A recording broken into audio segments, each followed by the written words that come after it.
All right, guys. On the show today is no lie. When I say he's my second favorite athlete of all time, I truly, truly mean that. I got the Jason Kendall right here, starting lineup. I have bobbleheads at my parents' house. This dude was anybody who knows me. Jason Kendall is my guy. On the other side is a childhood hero, Jason Kendall. Jason, how you doing? Well, Kev, thanks for having me number one, but I greatly appreciate it. But I think your number one favorite athlete is probably one of my number one favorite athletes of all time, and that's Kobe Bryant. And obviously, what happened is very tragic. But I appreciate the shout out though. So no, but thanks for having me on, man. No, it's no problem at all. I appreciate you taking the time. And let's just jump straight into it. As far as, your early career is in 92, you were drafted straight out of high school by the Pirates in the first round. Did you know at that time you were going to be a first round lock? And, if you slipped, let's say a few rounds, were you considering college, or was it always your plan to go straight from high school to pro ball? It's a great question. I don't think there's ever a lock. Sure. You hear things. So you might be a first rounder or you might not. And it really boils down to what a team needs probably, obviously later in the future. Well, or 3 or 4 years down the road. So I was fortunate to get drafted in the first round by the Pirates. And, um, I don't know necessarily. I can't say that I would have, if I would have went second or third round. I mean, I might have chosen the same route. I don't know. I was going to go to Diego State. My brother was there, and they were also going to be. They would the only school that I took a recruiting trip on that was going to let me play both football and baseball. So I don't know. I mean, I'm happy that the way I have. I won't change anything. I would never change anything. I had a great run. Have zero regrets about anything, and I'm glad everything worked out the way it worked out. Yeah, I mean, because I don't think a lot of people know is you were a real standout quarterback too when you were coming up. So that would have been definitely really cool. Like the fact that you could play college ball in two sports is definitely saying something about just your athletic ability. When we talk about Jason Kendall, I think the one thing that it stands out on TV, watching your games, or whether you're at the stadium or just you hear people talk, is you have this. I don't want to, I hate to use the word like arrogance or cockiness. I like the term like bravado, because you had this self-confidence, but it was never like me. But you had this inner belief that as, you coming up at 21, 22 years old, hitting 300, it is quite an impressive feat. What made you have such high self-confidence in yourself? I think more than anything is growing up and watching my father play. He played 12 years in the big leagues. And when I say growing up watching him, I don't remember that much, but I know the era and I know how he played. And he was never a father who was like, do it this way, do it that way. He said, hey, you have questions, ask. So I picked his brain. Still to this day, I pick his brain. It was an era when it was a game. I know it's an old cliche, but it truly was. So, I think what I got out of that more than anything is no matter who I was playing, no matter who I was playing against, I always knew in my mind I'm the best that's out here. Even when I stunk my last 2 or 3 years or whatever it was, I always had that confidence that I was best. But I've always been a team player. I've always been, because that's how you had to play. And I'm so curious to see how this is gonna. I know we're 4 or 5 days in, maybe almost a week into the season this year. So they have the new rules. It's a 60-game schedule. We get it, and I'm curious to see if teams are going to have to play a little bit more small ball.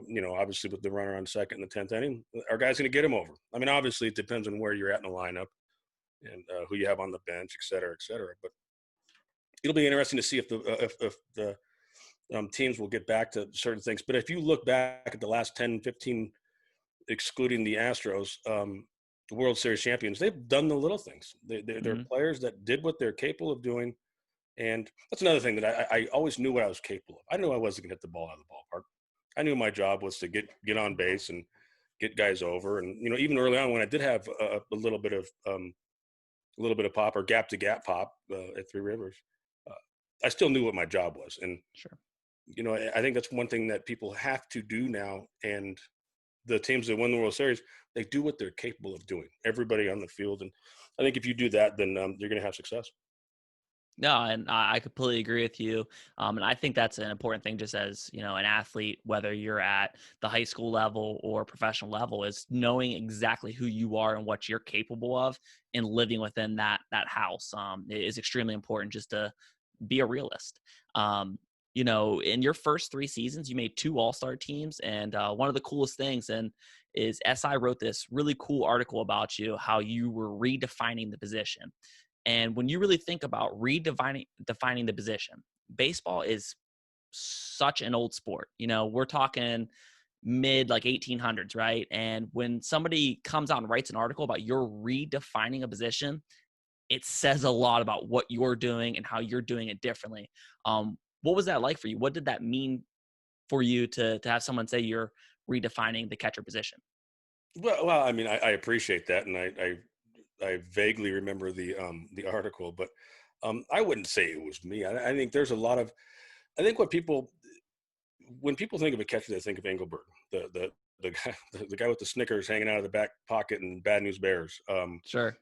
And so I think they're smaller catchers, like Lieberthal, Brad Osmus, myself, and there's some other ones out there, Russell Martin, and you can go on right now, JT Realmuto. I mean, it's not just the guy that you put back there that can't run, you have to be athletic to play that position. And I think that was probably more what they meant is it's not just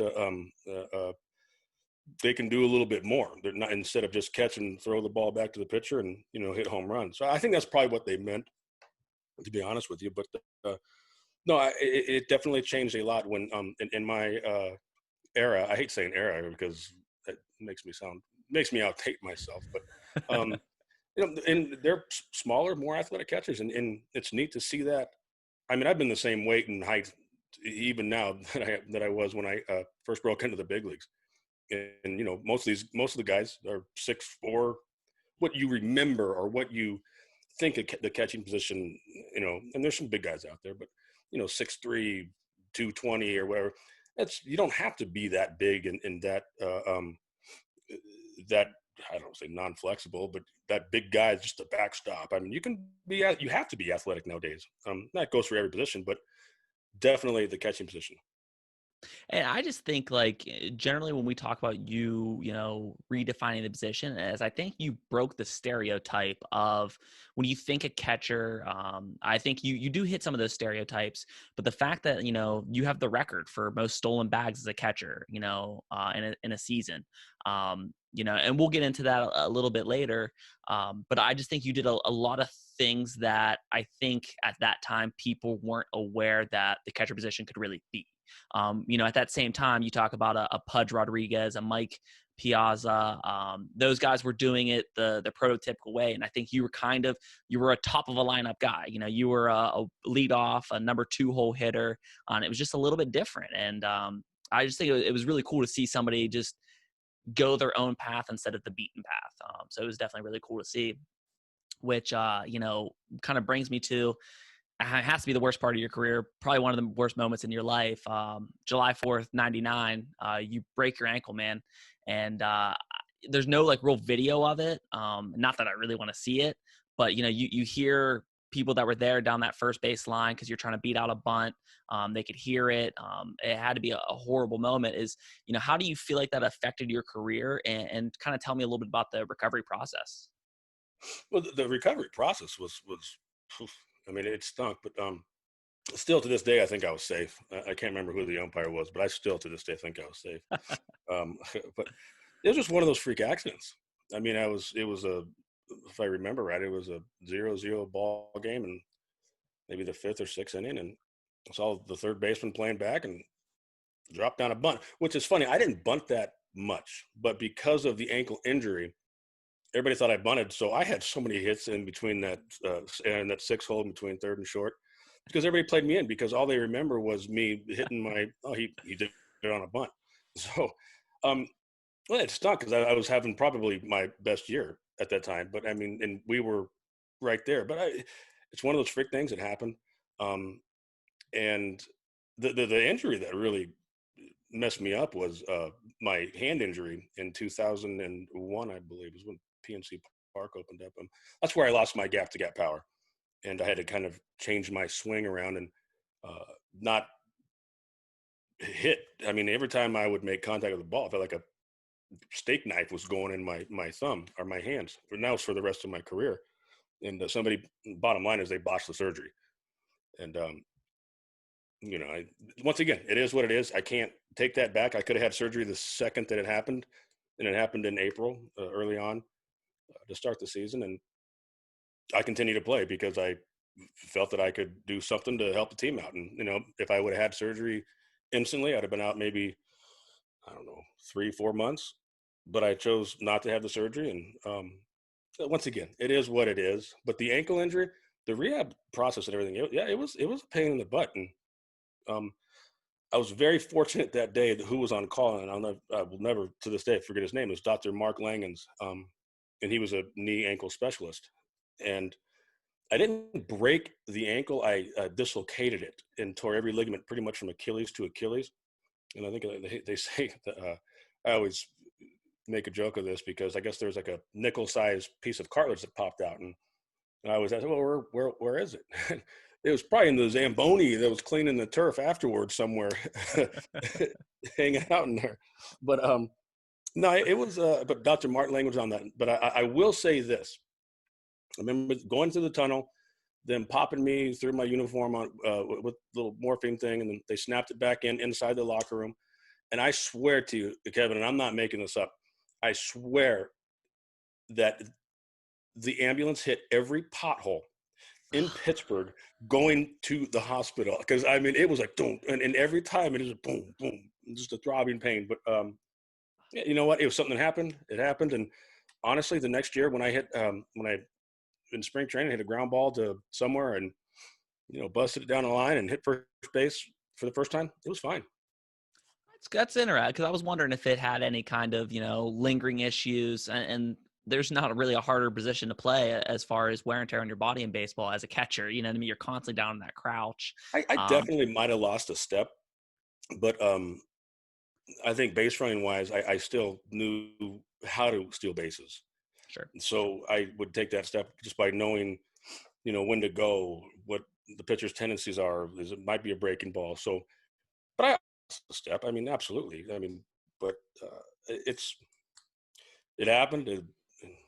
I'm known for the dude that goes out, like, used to get in fights and put his foot on backwards. But that's okay.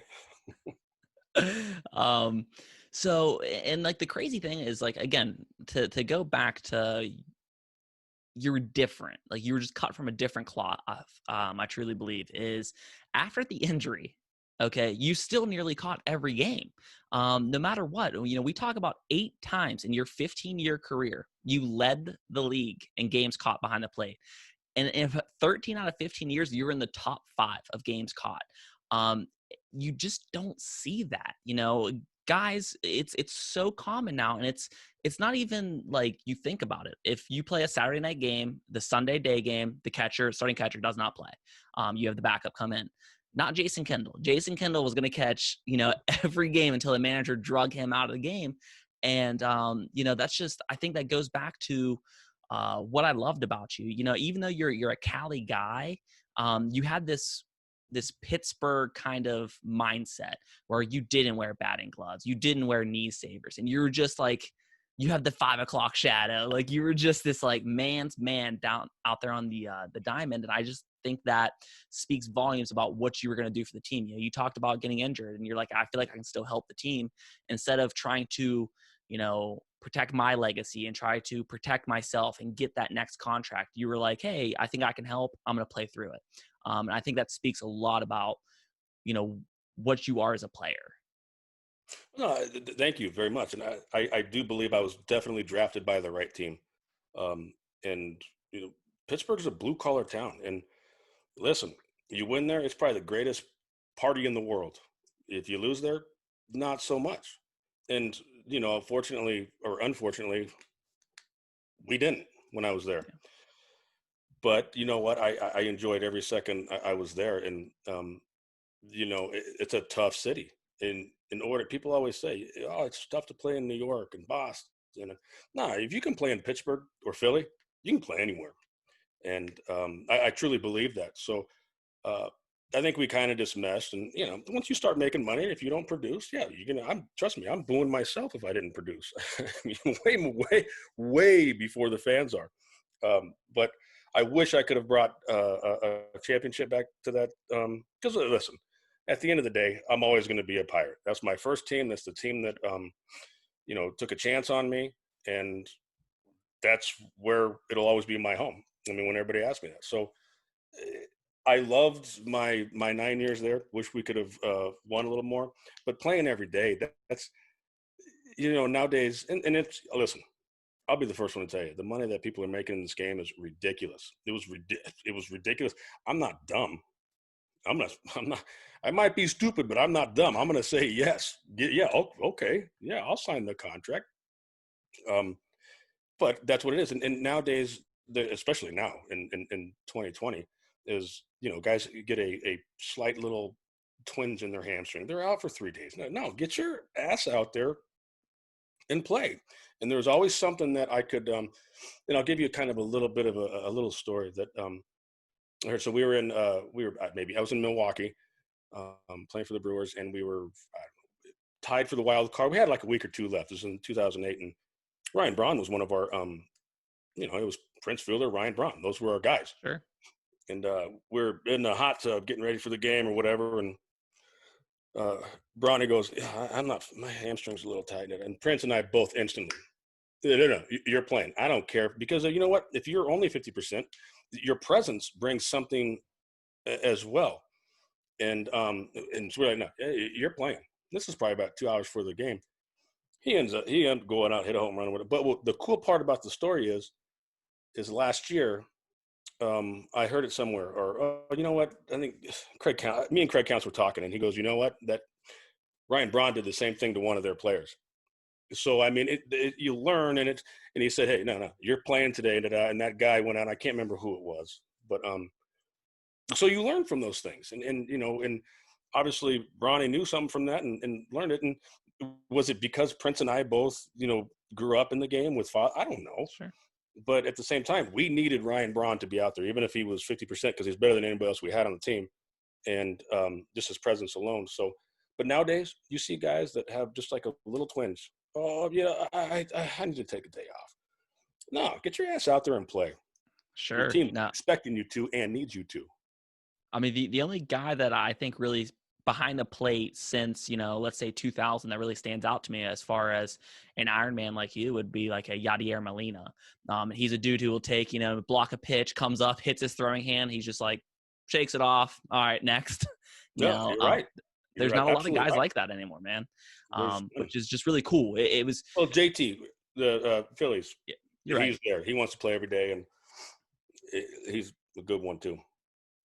And so to kind of get into like your career a little bit, and like I said, man, I followed it crazy close.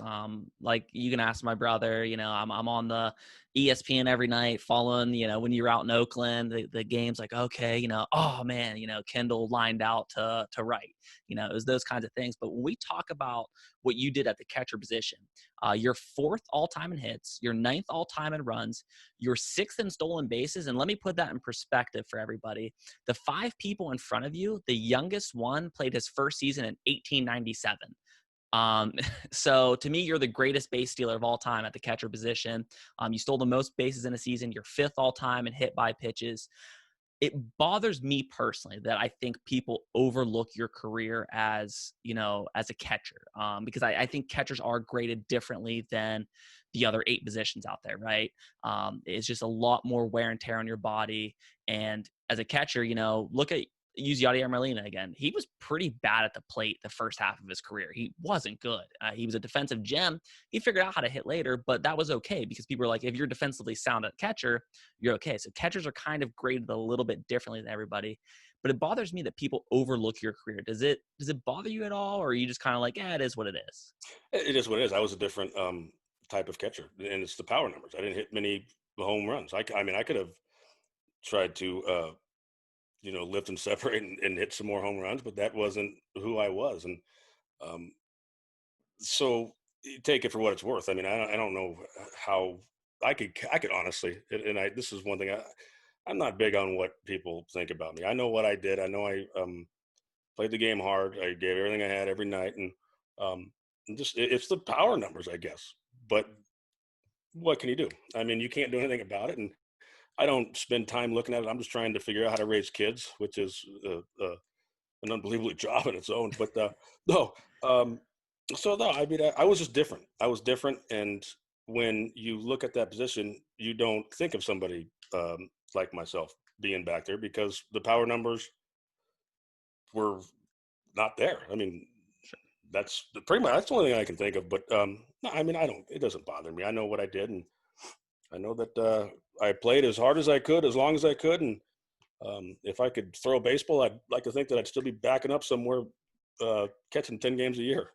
Sure, sure. And at that time span, we're looking at that, 9 years, when you're with the Buccos, even when you went out to Oakland, a lot of catchers got more pub than you. You look at, Posada, you look at Veritex, Pudge. Who was the Orioles had a decent catcher? Was it Javier Lopez? That was the Braves. I'm Uh, trying to think of who it was with the Orioles. I can't remember. And I can't think of it, but those guys all got, Pudge might be the greatest catcher of all time, or he's up there. So I get that one. But because Veritex plays with the Red Sox and Posada plays with the it's the Yankees, market. It's the market they're in.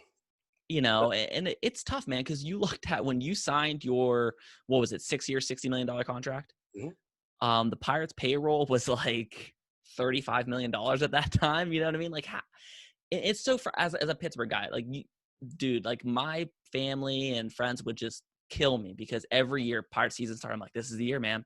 You have to think, I was born in 1991. I did not see a winning season until I was in college, until McCutcheon, led them to the Yeah. playoffs. It was so tough. But every year, I thought it was the year, and it has to be so frustrating for you though to do everything you could in your powers, and for the organization not to really spend the money to try to put talent around you. Use the year as we got Kenny Lofton, Matt Stairs. 2003. That was the year we had. No, you're right, because that was a team that, and I believe we were maybe 7 games out at the All-Star break, and that was a good team. And I still talk to Reggie Sanders quite often, and he's. I think me and him were the only ones that he just unloaded everybody because, I mean, for whatever reason. And that was a team where 7 games out of first place at the All-Star break is not much. No. And then, next thing you know, he unloads everybody to Chicago, and they went on to the World Series. I mean, we literally traded Kenny Lofton and then threw Aramis Ramirez, a young stud at third base, and as a kicker. Like, what the hell are you doing as an organization? And it was so disheartening as a Pirates fan. You look at the Pens and the Steelers, and it's winning tradition, and like, I don't know, man. As a Pittsburgh, I always kind of rooted for Mark Cuban to somehow get the Pirates, because I know he'd spend the money. I remember that. I remember that all going, after.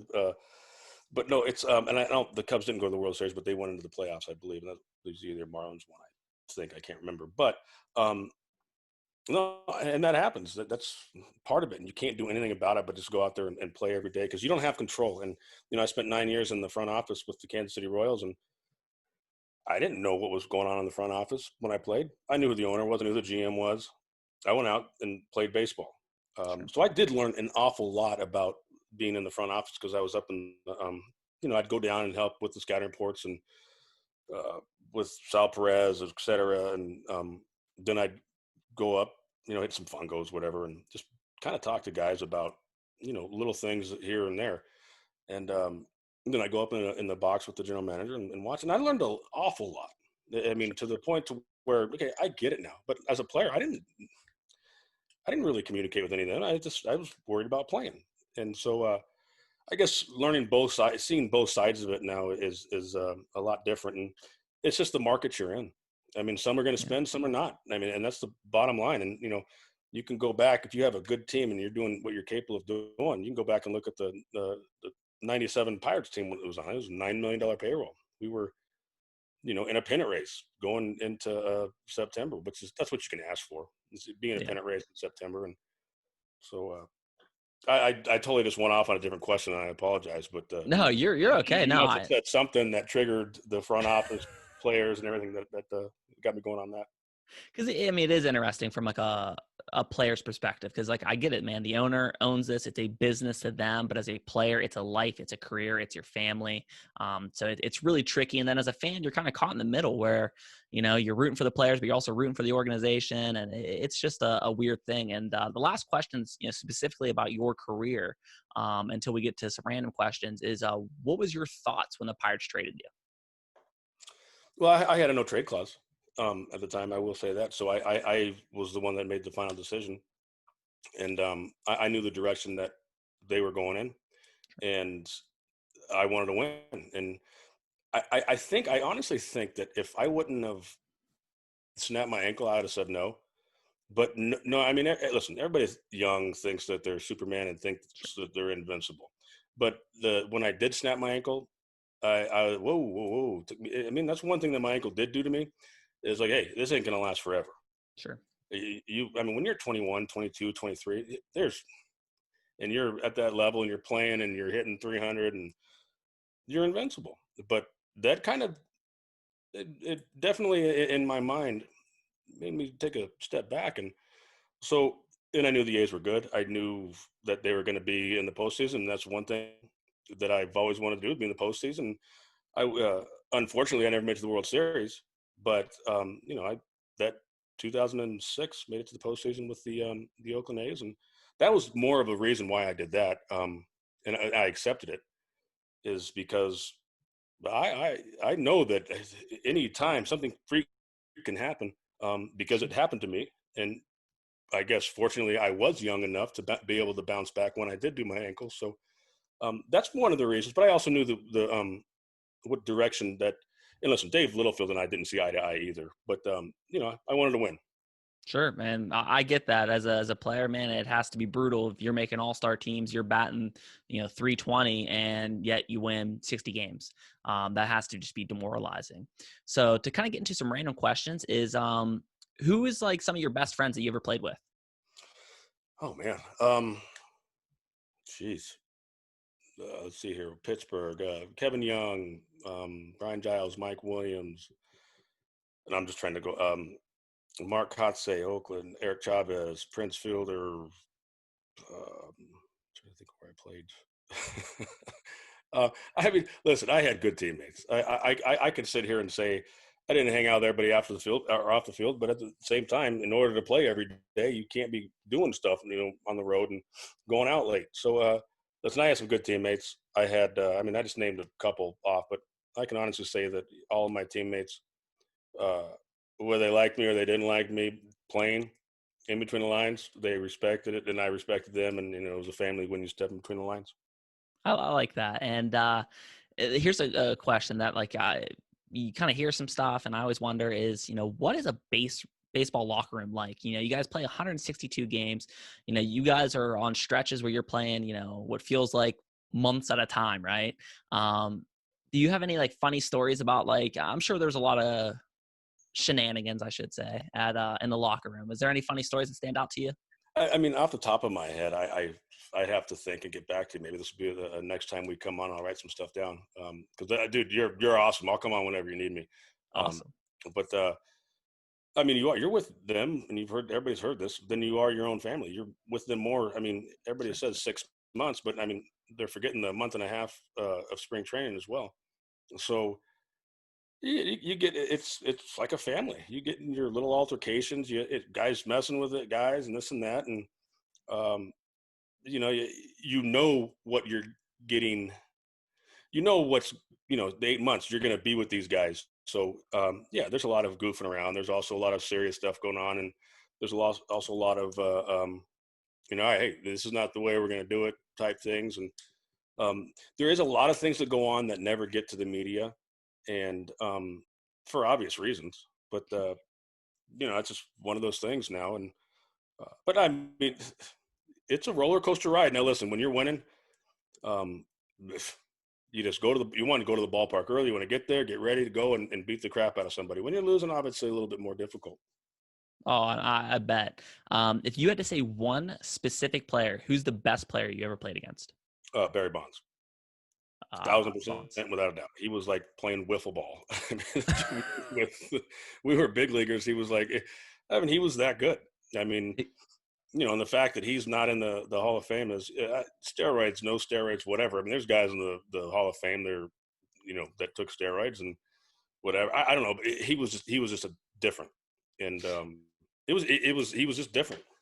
Well, I mean, like, listen, I get the steroid thing. Bonds was clearly juicing, but the thing is, his hand-eye coordination was so legendary.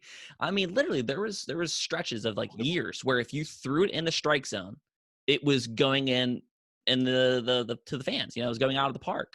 And that's not steroids, man. That's just being a superior baseball to everybody. The thing about the whole roids thing is, like, listen, in my mind, this is how I viewed it. Like, if you're going to do something like that, all you're doing is you're cheating your family, because you're going to lose 10 years of your life. Your heart's eventually going to blow up later on in life. Baseball doesn't, listen, it doesn't last forever. I played, 15 years in the big leagues, and man, it went by quick. But that's my take on that. You still got to hit the ball. And you talk about eye-hand coordination. Barry Bonds, it was unbelievable. So, that's unbelievable that you brought that up, because a lot of people don't even talk about the eye-hand coordination. And I can honestly say I got my eye-hand coordination no lie from playing ping pong as a kid Oh, growing up. really? Yeah, but anyhow, so Barry Bonds without a doubt, and like I said, there's other guys in the Hall of Fame right now that are pretty well known or have things on them that are in the Hall of Fame, and Barry Bonds is still not. But I mean, that's just my own opinion, and Well, is I that think me? that's probably my least favorite thing about baseball is the Hall of Fame is kind of just ridiculous. Like the fact that they won't vote anybody in unanimously, like, and they do that like spitefully is just mind-boggling to me. Like, I don't know. That's Well, probably my I'll biggest. give you an example. It's who like it's reporters. It's who you like and who they don't like. And listen, it's like the Gold Glove. There's a couple times that I had a chance to win a Gold Glove, but I, as a coach, get the big leagues and actually seeing how it's done. Oh my God! You get this ballot on your chair after like a batting practice. I've seen bat boys. Hey, one of the coaches, because the coaches vote on it. I never knew that. And then, hey, bat boy, can you fill this out for me? And then, who won it last year? Da, da, da, da, da. I mean, that's exactly how they'll go. Now, obviously, there's Gold Glovers that deserve it and that are Sure. way above. But that's how the Gold Gloves voted on. I didn't know that until I was a coach, and Crazy. it's like, wow. So, hey, who won it last year? Okay, da, da, da, da. And they just fill it out and give it to the PR guy, and PR guy ships it in, and that's how it's voted on. Oh, and you're right, man. A lot of it is one off a reputation. Oh, who won it Who last year? likes you That and who guy. doesn't? Yep. That's it. Now, you don't have to answer this one, but is there any players that you didn't like that you played with or openly did not like you? Because like I've heard a story. I don't remember where I read it or where I heard it, but I know you, Giles, Mike Williams, because I loved I loved Williams and Giles too. You guys were all pretty close, and I heard Jack Wilson wasn't a huge fan of you guys. I don't know how true that story is, or it doesn't have to be about Jack Wilson. But was there anybody that you didn't like or openly didn't like you that you played with? Not that I can think of. And, the whole Jack Wilson thing, that's just funny because you talk about media talking about things and then just blowing up is, nobody even knew that when Jack Wilson made it to the big leagues that, Brian and myself flew his parents from, because he didn't have any money, flew his parents from California out to Pittsburgh to watch him play, or maybe it wasn't even Pittsburgh, his first game in the big leagues. And, Jack Wilson and I are good friends. And when I ever decide I want to get back into baseball and manage, he'd be right there as my infield coach and probably my third base coach. So it's funny what people hear and what people Sure. believe. And it truly does go back to you can't really believe everything in the media. And you give something legs and it's just going to keep going and going. Sure. But that's part of it. That we as players know that going in, you're in the spotlight without a doubt. But I can honestly say, players that I didn't like. I know a lot of players didn't like me, but like I said earlier, you step between the lines. Everybody respected everybody. I know a lot of opposing players didn't like me, I guess. And then Sure. when I played against somebody else, I didn't like any of them either. So um, to answer that question, nobody off the top of my head. I like And that, listen, man. I'm a pretty straight shooter too. If I could think, if somebody came on top of my Oh head, yeah. I'd save. So, uh, Yeah, you're very much like, talking to you is very much what you seemed like, watching your games where, someone throws you high and tight. You're not going to be the guy who's like, hey, don't do that again. You're the guy that's like, all right, man, let's scrap. You know what I mean? You're just a straight shooter is a perfect way to put it. Two more questions is who is the best pitcher you ever faced? mm. um, you know the guys that I had a problem with, or the guys I didn't know, the guys that would just come up with, maybe a AAA or a spot start where I didn't know how much it sunk, how much it cut, how much it, the guys that you would see over and over again. Like I'll give you an example. So my last year playing in Kansas City, and I still don't even know if I can remember his name right now. I'll try to think of it here in a second. But um, I walk up to the plate, and listen, every player when they go up to the plate, they look at the scoreboard, they see what they're hitting, they see whatever. And there was a little saying underneath, Carrasco. I can't even tell you. And I look up and I go, on the board, Jason Kendall is 0 for 18 against Carrasco, and I'm like, I step out of the box, and I'm like, I don't even know who this guy is. And I'm 0 for 18 off him. So Carrasco, that's the best pitch I ever faced because I ended up hitting the ground ball to short and I'm out. So that's probably like 0 for 19 now. So he's the best pitcher I ever faced. But I had no idea. Oh, that's a funny one. I like that. And to get you out on this is if your baseball career, not your life in general, but if your baseball career starting at 92 again, if you just looking back at it in hindsight, is there anything you would do differently? Nothing. I like it. Well, I mean, I would hopefully not snap my ankle or Well, sure. my thumb, but I mean, all that happened. So no, like I said earlier, I have zero regrets. And when I blew my arm out the second time, I tried to come back, and the next tear that and I'll never forget. I went down to Springfield, Missouri, and tried to play. And first game, it was awesome. I caught Dono Ventura, the late Dono Ventura, just a great kid. And I said, "You ain't shaking me off, whatever." So 5 innings, he threw a perfect game. So I'm like, I'm back. I got this. Then the schedule was the next day off, and then play Sunday. Well, nobody got on base the next day or Sunday when the next time I caught was first guy gets on and he steals, and I made a throw to second base, and I felt like a couple other screws rip out of my shoulder. And the next surgery I would have is a metal shoulder. Not be able to pick up the kids, not being able to throw batting practice to the kids, or hug them for crying out loud. So that was, I tried to play. I couldn't because I couldn't throw at that level anymore, and so that's why I called. So I zero regrets. I like that, man. And I have shoulder problems. I tore my labrum when I was like 18. And actually, I tore it when I was 14 playing baseball. I remember I stepped in the batter's box, first pitch, swing, and I feel this sharp pain through my shoulder. I'm like, I step out of the batter's box. I'm like, my shoulder's on fire, but I'm like, I'm not going to show it. I'm doing like one of those like, whew, okay. So next pitch comes right down the middle. I don't even swing because I'm like, my shoulder's about to fall off, Mm-hmm. and it's never been the same, man. I had surgery when I was like 22 because I waited a long time. And probably about 6 months after, I felt it just like you were ripping a shirt just right back down my shoulder. And I'm like, Yep. so shoulders are tricky, man.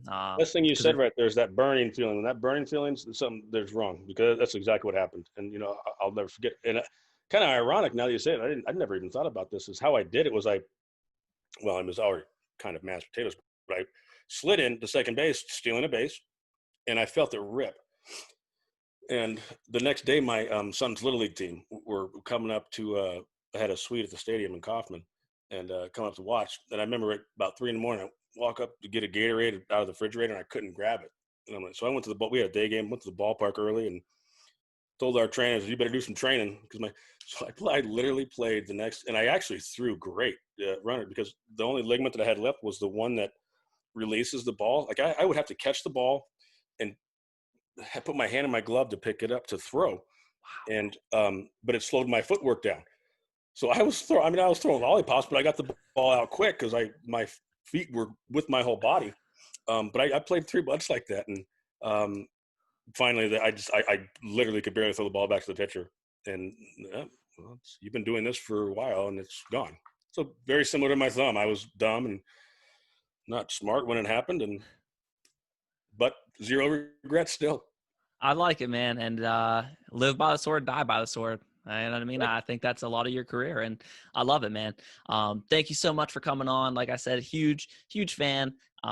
It's definitely one of the coolest episodes I've had. You know, try not to be too fanboyish, but thank you so much for coming on. No, Kevin, thanks for having me. Like I said earlier, like, you ever need anything, let me know. And dude, you got a good gig going. I like it, and that's one of the reasons I listened to a couple of your shows, and top notch, dude. So be good, take care of yourself in this crazy time that we have, and we'll talk soon.